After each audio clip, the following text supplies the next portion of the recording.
তো রাম রাম সকলকে। আবার বেরিয়ে পড়লাম ডিউটির জন্য। সকালবেলা বাজার চলে আসি, বাজারে আমার বন্ধুর সঙ্গে দেখা হয়। আমার বন্ধু কাল আমার সঙ্গে যাচ্ছিল খাওড়া। বন্ধুদের সঙ্গে করে নিয়ে আমার উড়ে বই ঠেকারের ছাদেই ভরা কুয়াশার মধ্যে দেখতে পাচ্ছি কি হারে কুয়াশা হয়েছে একটা। কুয়াশার মধ্যে দিয়ে আমরা গিয়ে পৌঁছে যাই ট্রেনে করে কোম্পানি। ও চলে যায় হাওড়া, আমি নেমে যাই কোম্পানিতে। কোম্পানিতে নেমে আমরা সবাই মিলে 5 টাকার সিঙ্গারা খেয়ে নিই। তারপরে আমাদের টিচার কিছু আমাদেরকে একটু সামান্য মেডিকেলের জন্য একটু কিছু বলেন, এবং তারপরে আমাদের ছুটি হয়। ছুটি হওয়ার পরে যে আমাদের কোম্পানি দেখতে পাচ্ছ, বেরিয়ে পড়ি আমরা হেঁটে হেঁটে স্টেশন যাওয়ার জন্য।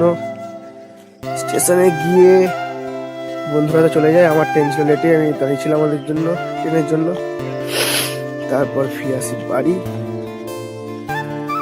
এবং বাড়ি ফিরে কালকে ব্লগটা শেষ না করতে পারিনি, কারণ আমার ফোনে চার্জ ছিল না। তো আজকে সকালে ব্লগটা শেষ করলাম, আবার বেরিয়ে গেছি।